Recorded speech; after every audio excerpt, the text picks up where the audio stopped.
Okay.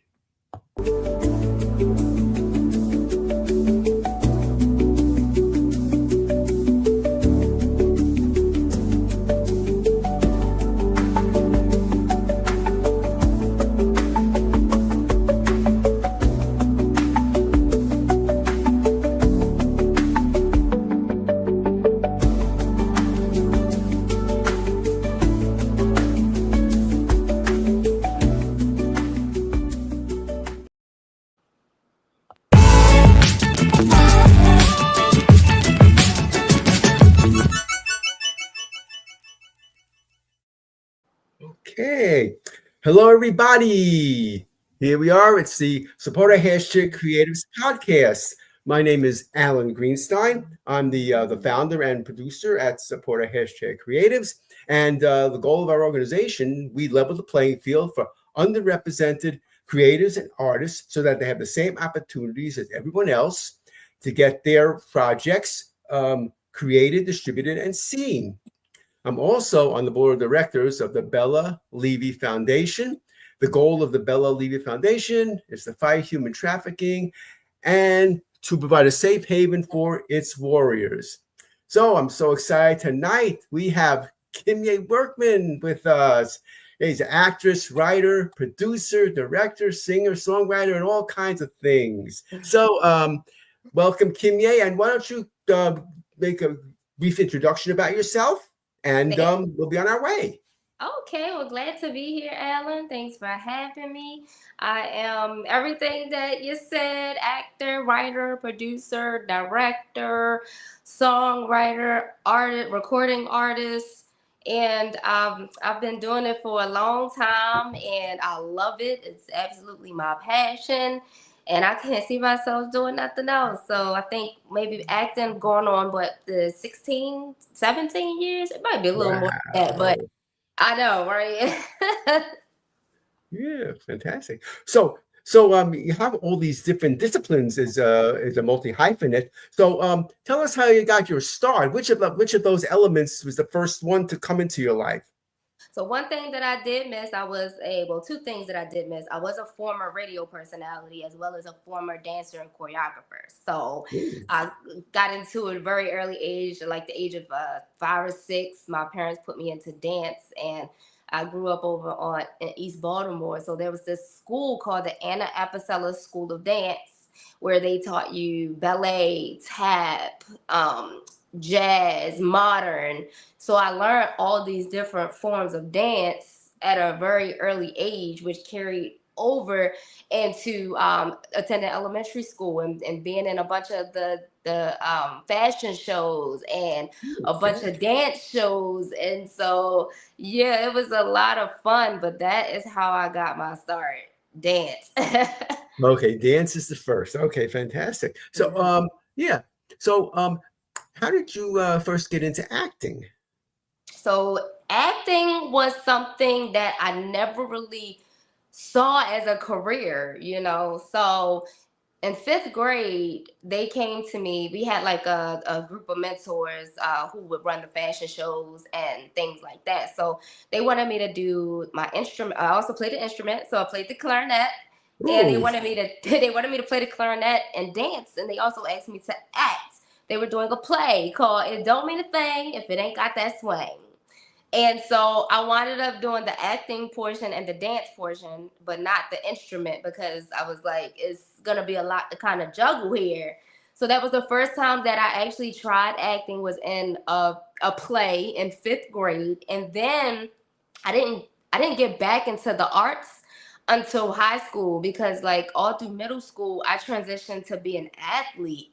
And so when we got to high school and we had electives that we could choose, I chose theater as my elective. And then from that moment on, that became my favorite class of the day.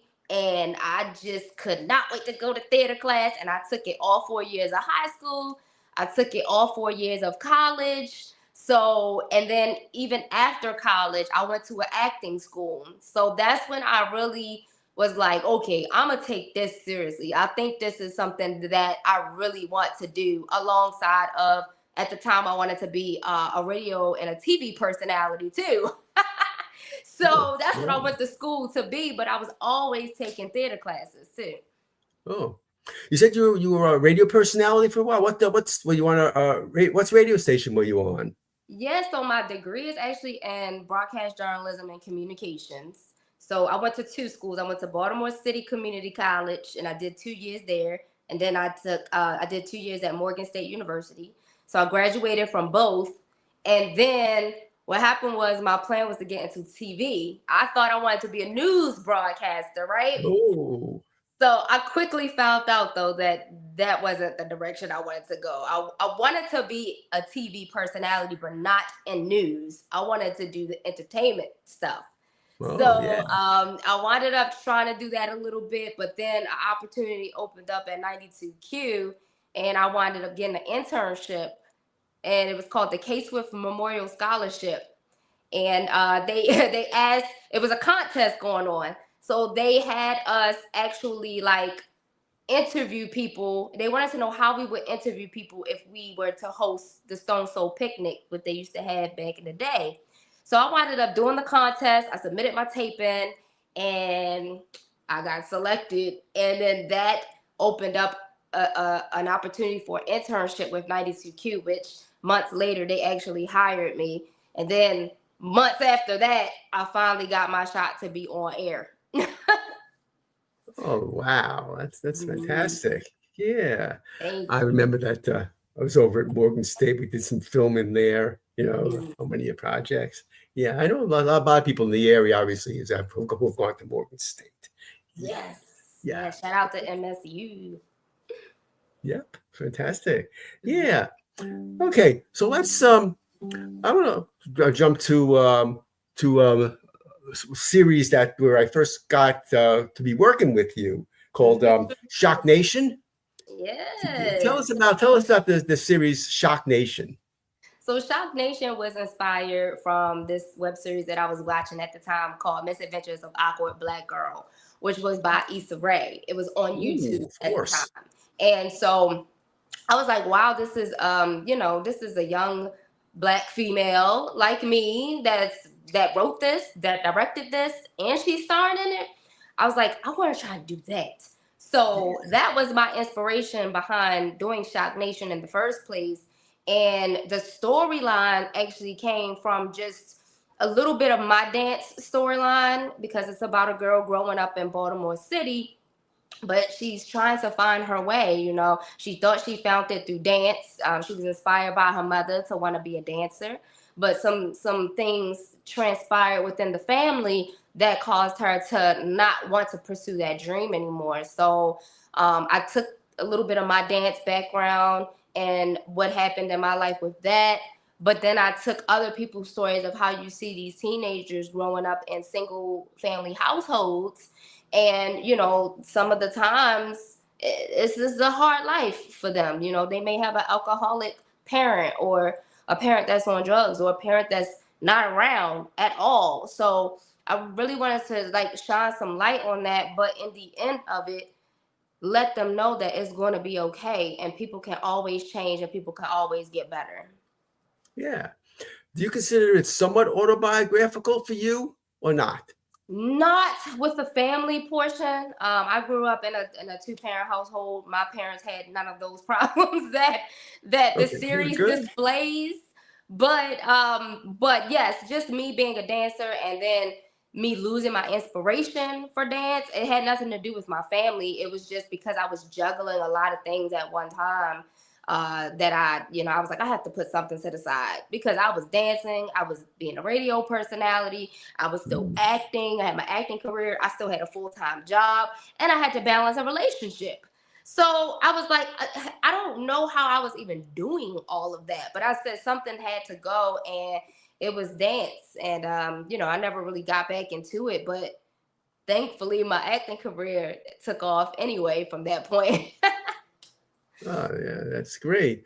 Yeah, basically and how I hooked up with Kimia is that she was working on another project, another filmmaker, Sheree McCain. Mm-hmm. And I introduced myself to Kimia, and I found out that she was working on this the series called Shock Nation, and so I asked her if I could be part of it for the second season, and she said yes, and I'm really happy about that. And Good. she gave me the role of script supervisor, which is really something. This is really quite an important role, and I really had a great time with being the script supervisor, because you basically have to learn the whole script, know what's coming Mhm. up, and once again, help people with their lines as necessary. So that was good. So that's how we came to meet, was Yeah.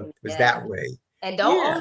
don't only say you were a script supervisor, because Alan also helped on sound, and he was also a producer. Yeah. And Oh, yeah, that's true too. And also, I even at the last second, I even got to be on camera. yes, and he played a teacher in That's season right, which was 2. perfect, and nobody was paying any attention to me. The students were putting on their makeup or sleeping, not paying any attention at Mm-hmm. all. Yeah, but that was in a sense, and I just kind of improvised. I started talking about calculus, and so that's what I did, and so that was, Right. that was really fun. So that was completely what we call it, completely improvised. There, it wasn't a script, Mm. but I just kind of took with it. That was really my. I think that was probably my very first time on screen speaking. Wow. Well, you did great. Yeah, yeah, thanks. And ultimately, I also have to say that I won my first award for best production assistant. I also did Yeah. production assistant work too during that. So I had a bunch of different roles, but the one that stands out, as I said, is the script supervisor, because Yeah. that's very Yeah. important. Yeah. Yeah. Okay.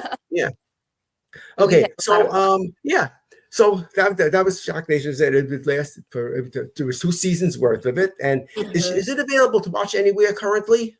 So it was season 1 and season 2 was on YouTube, but I'm currently in the process of shopping season 1, so I had to take it off of YouTube. But yes, they can still go watch season 2. But as soon as I find out where it's gonna be, I'm blasting that thing. Yeah, everywhere I go, people talk about Shock Nation, because it made such an impact in the DMV/Baltimore area. Thank I think you. is Thank my opinion. That's what I think. Yeah. Okay. So let's see what else we have to talk about here. Well, now we have to say, let's talk about your music. So eventually we got to the point where where you started. How did you get into music and singing and songwriting? So that initially a thought came to me when I was in middle school.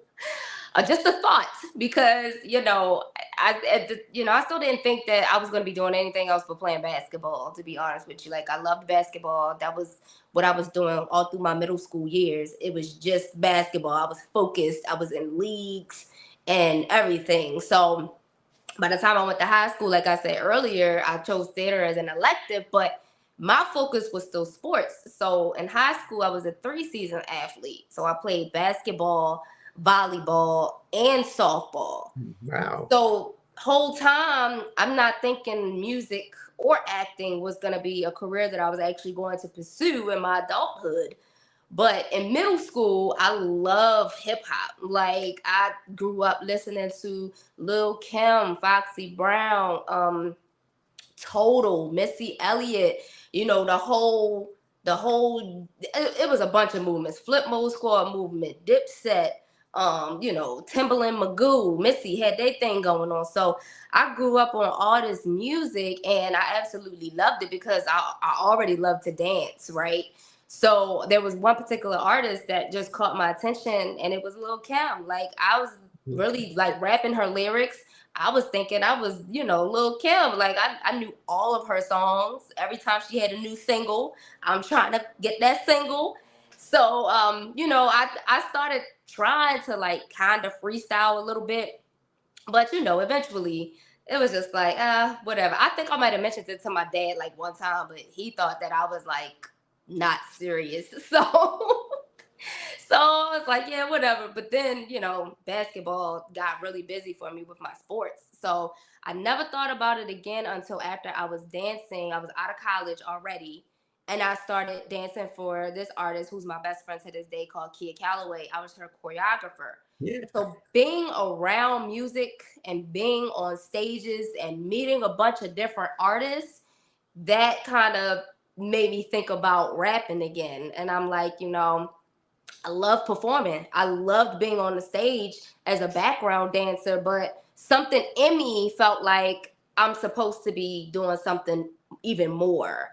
So that's when I kind of started trying to, write, and I developed this girl group that I thought was gonna like blow up. I thought it was gonna be the next Salt and Pepper, Mhm. and she totally like ghosted me. And so then I started to be a solo artist. That only lasted a few months because then I met a group called FYL. Shout out to FYL. These dudes, like, they really like took me in as a sister and like was showing me the game a little bit. And we did a few shows, and ultimately I just decided to like just leave rap because, like I said, there was a lot of stuff going on, and I was like, well, let me just focus on my acting career.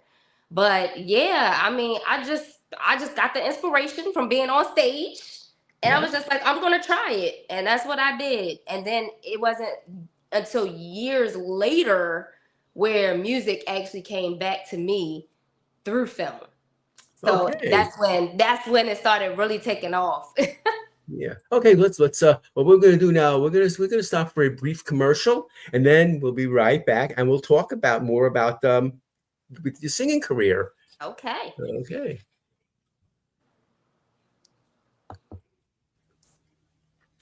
I'm Alan Greenstein, founder and producer at Support Our Hashtag Creatives. At Support Our Hashtag Creatives, I offer a number of services to support those developing a project. Check out the services tab of my website at supportourcreatives.com. If you are interested, please use the contact tab on my website or email me directly at alan@supportourcreatives.com.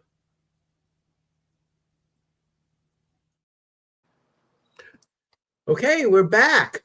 Okay, so we first before the commercial, you were about to get into singing in such in a big way. So let's continue the story. Okay, yeah. So it came back to me actually through Shock Nation. Music was something that never left my heart, but I took maybe like oh my god, it was probably like an eight-year break from music. But it's crazy how it came back to me through film. So um, we had season 2 premiere, and I had somebody come out that had a really close relationship with Kathy Hughes at the time. And so we were trying to get something going with TV1 or BET, whatever we could get.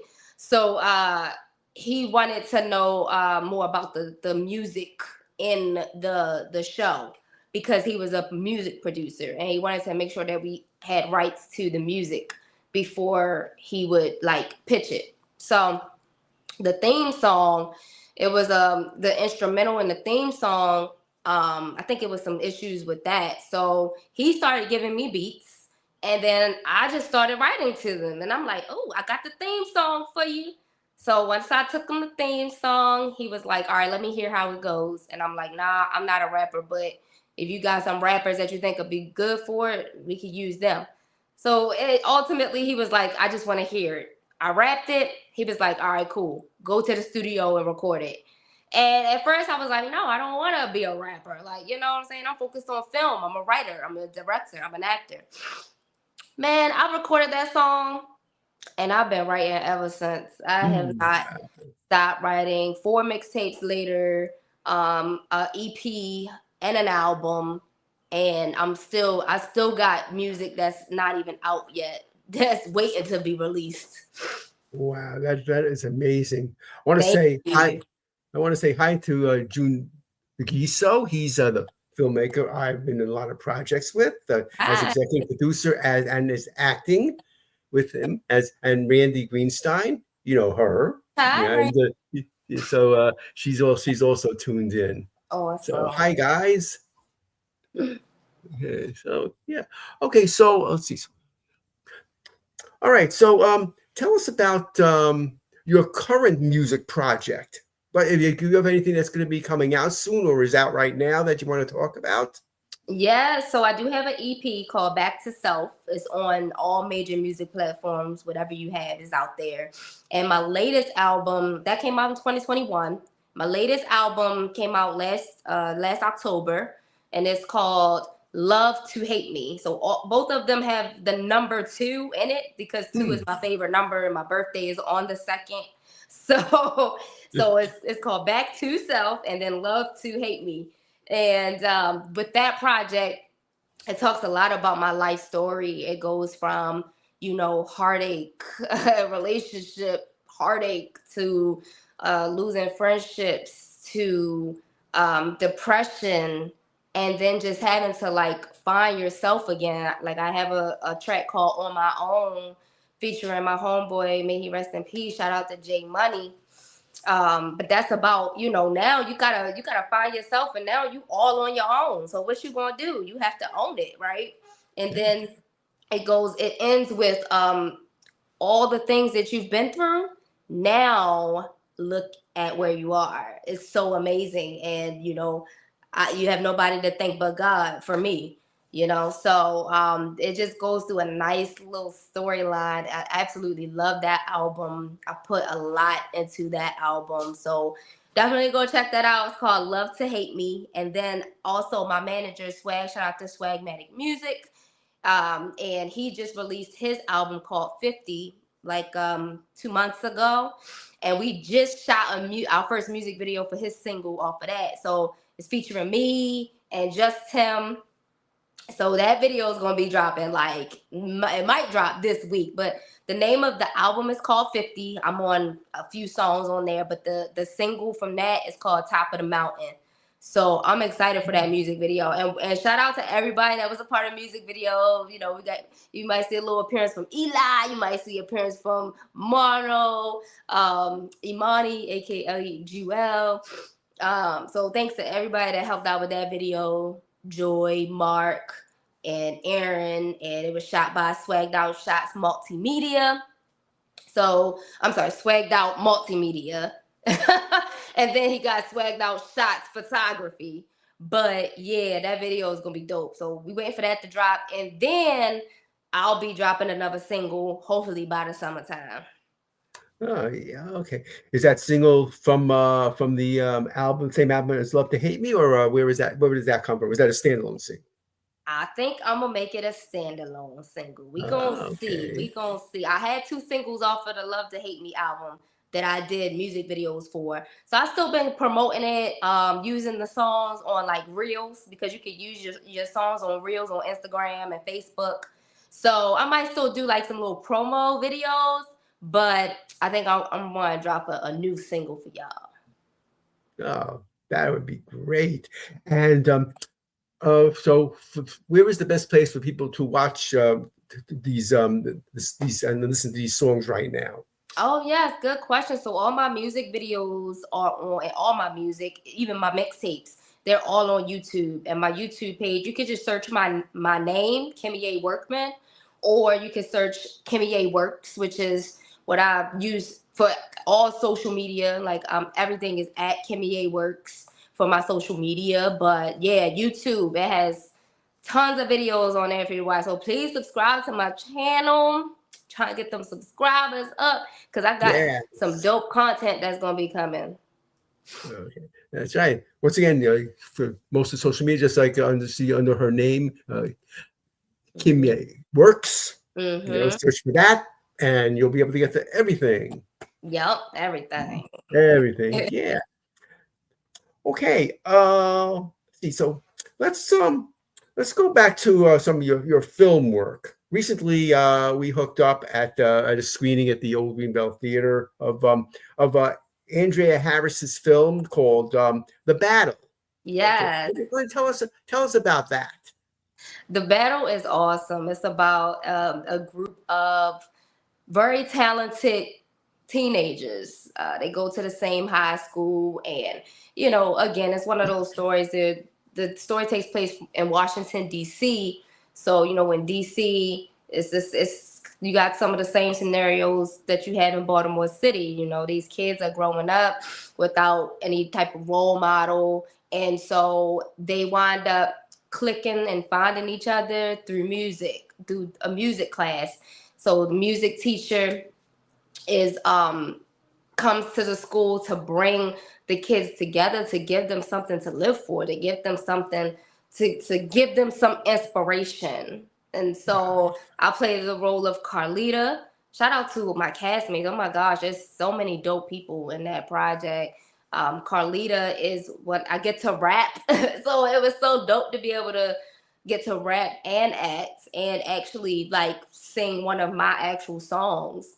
So two of my songs actually, I got to rap it in the actual movie. So shout out to Andre Harris Productions for that. And that movie should be coming out soon. We don't know where it's gonna be yet, but I'll definitely keep you posted.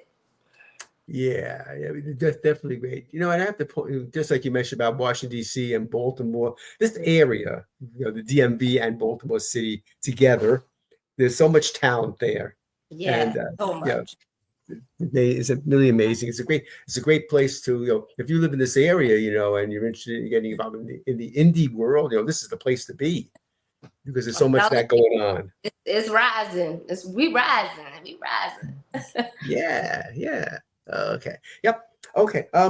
Another one of your projects say is called Buy for Now on Amazon Prime. Can you tell us a little about that?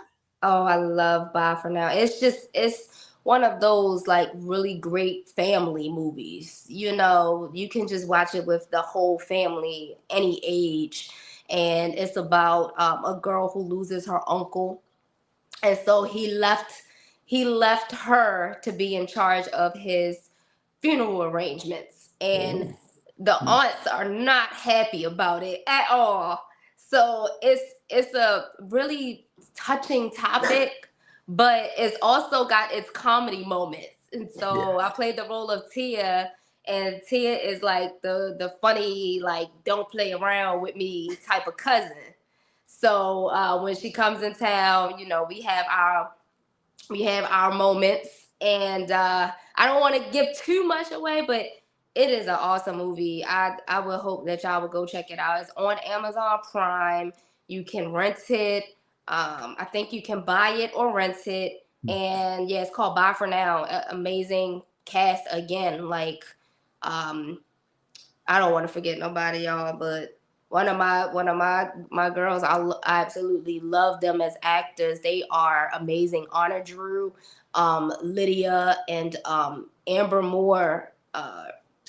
They are phenomenal. I mean, the whole entire cast, and I mean, we have actors that were in BMF. Shout out to Rama, Lou. Like, they live out in LA, and they came here to do the movie. So it's a bunch of talent. Like, it's some Donnie. You see him in a bunch of DMV movies. Ed May, I think this was her very first lead acting role, and she freaking killed it. Did amazing. So shout out to Queen. That's the writer and director, and the whole crew that she had with her. It's awesome. Nice. Yeah. Fantastic. Okay. And now, continuing in that vein, there's a feature film that's actually your project. It's your baby. Can you tell us about The Miserable Life? Yes, The Miserable Life was something that I wrote, whew, maybe about 7 years ago. I I was working in so many call centers, y'all. So I worked in call centers for healthcare, for education. And so working in these call centers, it's some things that can go down, like it's funny things. So I was actually working at a call center when I wrote this script. And so it was just about, it's called The Miserable Life, but I don't like to say that I was miserable. I really wasn't miserable. I don't want people thinking I was like miserable because I worked. I was grateful to have a job. But I just always felt like, I don't want to do this forever. Like, I'm supposed to be on the set. And so every time I would get these call center jobs, it was just like starting to become annoying to me. So I started to write a script about it. And I think it is one of my best scripts yet. And it's some amazing actors that came along in this project with me. I'm so thankful and grateful for. We got Lion Beckwith. We Oh have yeah. Chi from the group Rough Ends. Some of my squad is in it. Swag, Marlo, Eli, Tim, Mark, it's just so many people in it, and it's very special to me because my best friend is in it, and she actually plays my best friend, and so it's just one of those movies that I think people gonna rewatch it more than once. Yeah. So in the life cycle of the film, where is it right now? So the Miserable Life, we just wrapped it maybe about a month ago. So it is in the post-production stages. So Oh, it's okay. about to get edited, go through editing, go through sound, which can take, a few months. So I'm hoping to have the full film actually done, finished, and ready to be submitted by winter. Yeah, by like late fall, winter. Okay. And what route are you going to be taking for distribution? Say that again. Oh, what's going to be your distribution method? Are you going to try to get it on a network, or are you going to do a film festival circuit? Oh, What's your thoughts on that? definitely film festivals circuit first. Film festivals, probably do a premiere, then film festivals, and then we'll see what happens from there because I think it is definitely going to be good enough to get picked up for sure. If I Oh, don't self distribute it. yeah. Okay. Well, there are so many possibilities, and Yeah, yeah, right. yeah, but it's And a romantic comedy, so I forgot to oh, throw that yeah. out. Oh Romantic well. comedy. Well, Yeah, you got me there because rom-com is my favorite kind of film to watch. mine too. Yep. Yeah, right. Yeah. And so how is producing a feature different than something episodic like Shock Nation? Oh man. So Shock Nation was broken up into like weekends, and of course we having to work with the cinematographer schedule too. So it was kind of the same thing. It was broken up into a lot of different weekends. Um I would say really the main thing with the film is the continuity.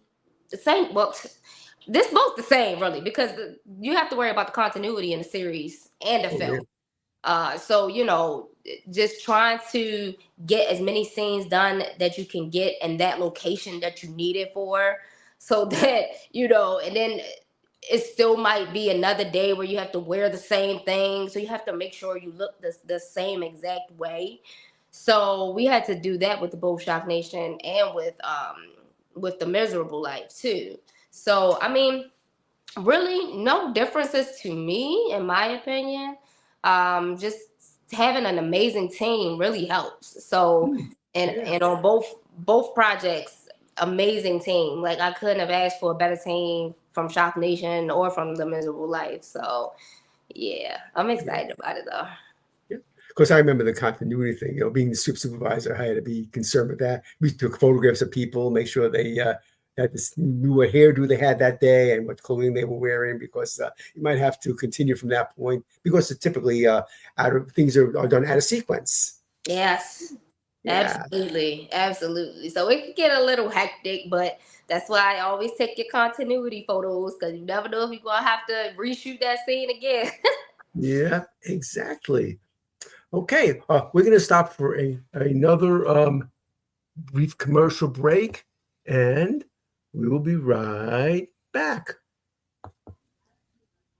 I'm Alan Greenstein, founder and producer at Support Our Hashtag Creatives. If you make something, albeit make a movie, start a business, write a book, make a physical product, run a nonprofit, promote people, are a songwriter, etc., you too are a creative, and I would love to have you be a guest on the Support Our Hashtag Creatives podcast. If you want to be featured on this podcast, please use the contact tab on my website at supportourcreatives.com or email me directly at alan@supportourcreatives.com. And we back. Okay, so let's talk about the production company, Dare to Dream Films.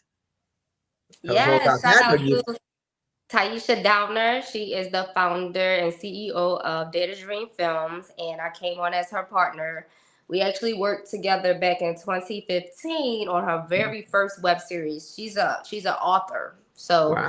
a writer, author, and I was the lead in her web series in 2015 called Diamonds.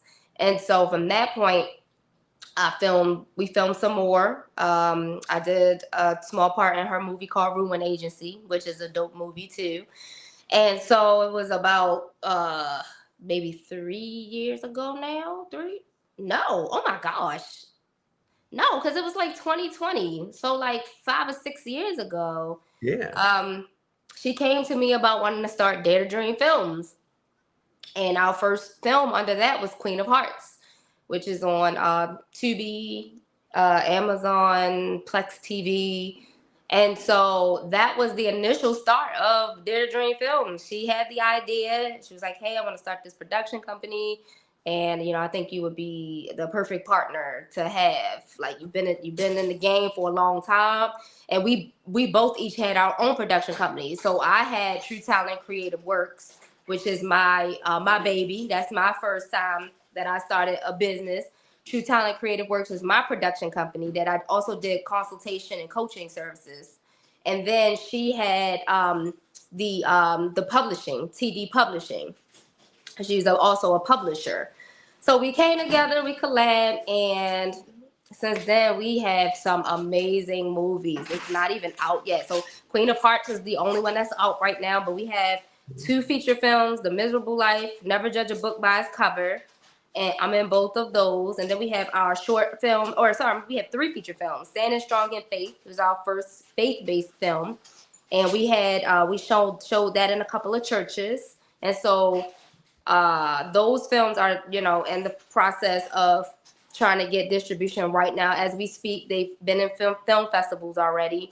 And then we have short films that we have that are not out yet either. So we got some stuff about to be dropping very soon. Oh, that's fantastic. Okay, so you have a website for Dare to Dream Films? Not an actual website yet, but we are on Facebook and Instagram at Dare to Dream Films. Everything's Okay. spelled out. Dare TO Dream Films. Yeah. Okay. Good. So if people are interested in, they can find out what's coming up with it, and if they can contact you through like Facebook, for example, and if they, Yeah, absolutely. Okay. Fantastic. Oh, that's great. Fantastic. Okay. Okay. So, what advice do you have for people who want to emulate what you do, and you do so many great things? Yeah. Well, thank you so much. I will say the first thing is definitely to get around people that are doing it. Don't be afraid to do stuff for free. Like it's so many people that just they're like, am I getting paid for this? Am I getting paid for this? Do you have experience yet? The main thing is get the experience. Don't worry about the monetary value of it yet. Just get on a set, get around people that are doing it, and put yourself out there. Do research. That's one of the things I had to do. I didn't know anything. I didn't know what I was doing. I just know I had these theater classes under my belt. And I didn't have any family members or friends at the time that were even in entertainment at all. So it's kind of like I had to make a way for myself. And I just started Googling stuff like, how do I get in acting? What's the best place to get acting gigs? How do you start? What are the materials that you need to even start? Because I didn't know that you needed a headshot and a resume. Like that's not something we talked about in theater class. We just, we did theater type stuff. We did plays, Shakespeare, all of this. So it really didn't prepare me to have an actual career in acting. But Yeah, you gotta, if you really want it bad enough, you're gonna figure out a way to do it. And that comes with taking classes, that comes with finding coaches, um, putting money into yourself.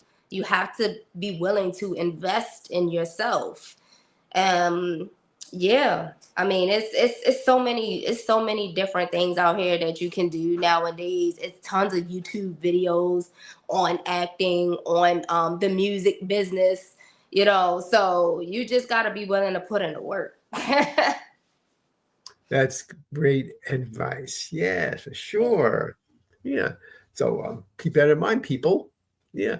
And hopefully you will have the opportunity to work with Kimia. They Oh, here in thank the you.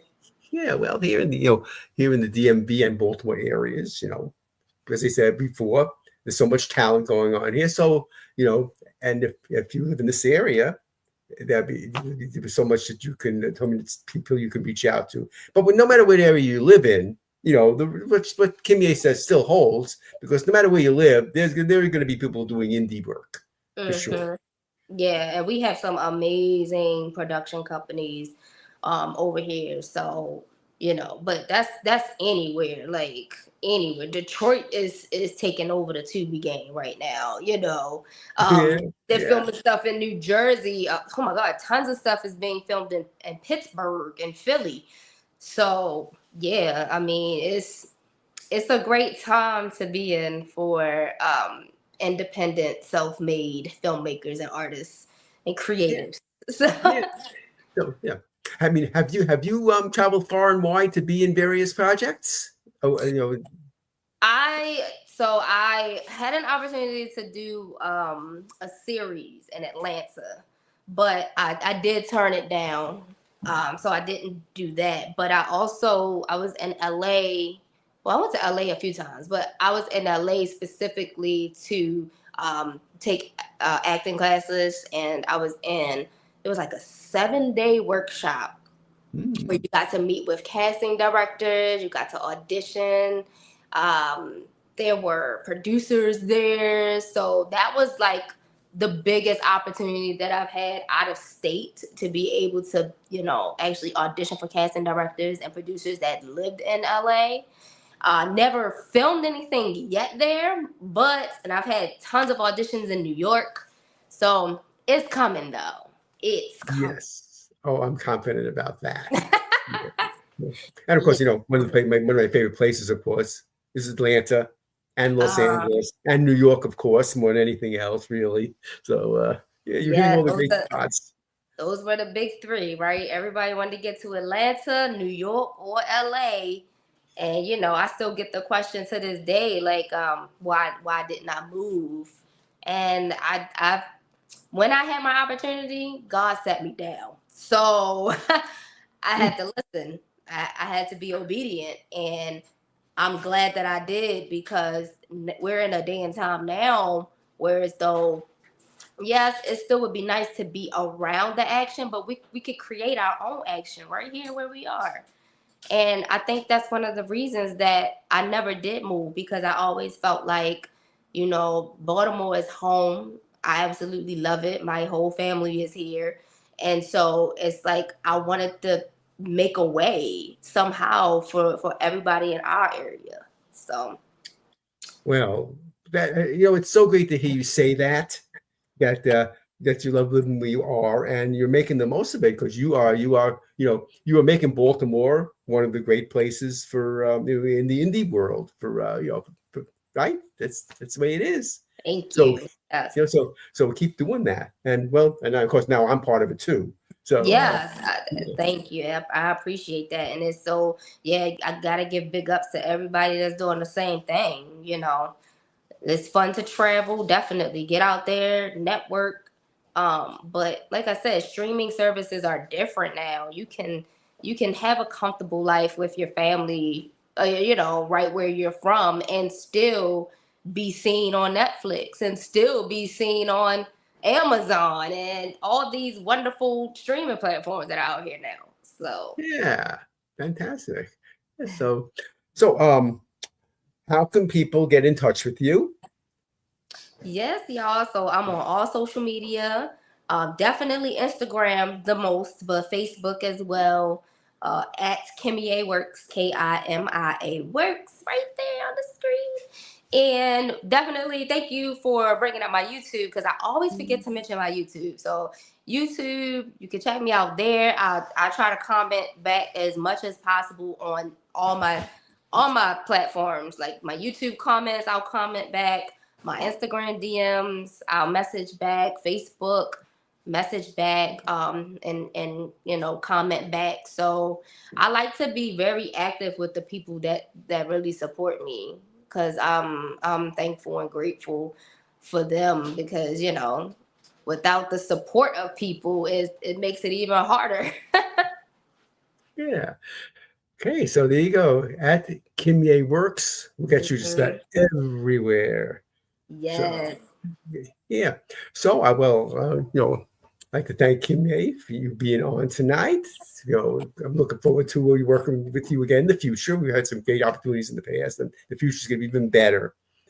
Yeah. Thank you so much. I'm so mad I didn't hit you up for the miserable life, because I know you would have been right there. But I know you are a busy man. Yeah. Well, I'm looking forward to when it's coming out and helping to publicize it and everything. So I'll get involved in some way for sure. Yes, for Yeah. sure. Thank you so much for having me. Yeah. So I want to let people know. First of all, I want to thank the people who are watching this live, as well as the people who are watching it on the replay. We want to mention that that ultimately this episode will be repurposed and will be seen on your favorite streaming platforms such as Spotify and others. So once again, thanks everybody for watching, and once again, thanks for Kimia. It's a great show. I think we've all learned a lot tonight about you and how you're so loyal to the Baltimore area. I think that's amazing. I think that's so great. So there you go. Yeah. Okay. So with that, I'm going to say good night, everybody, and don't forget to watch my subsequent shows. Good night. Night.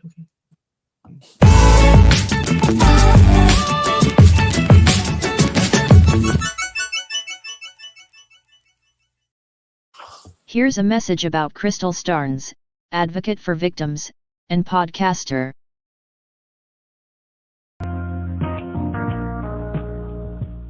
Are you an entrepreneur, actor, music artist, or someone trying to make a difference in the community, or have a story that can help someone suffering in silence? If your answer is yes, then you need to check out Crystal Starnes' various podcast shows that she produces and hosts. Come on one of her shows and make a difference. Promote your business on her platforms. Ask her about package deals to get your brand more noticed. Want a commercial about your business done by her voice? She also offers package deals for that service. You can find her at crystalstarnshow.com and voiceforvictimsradio.com. Also, if you want access to all her podcast shows and blogs, join her community awareness page for just $4.99 a month. That's right, just $4.99 a month. Then you would have access at a click of a button to her various platforms. Crystal Starnes is trying to make a difference for all people in the world.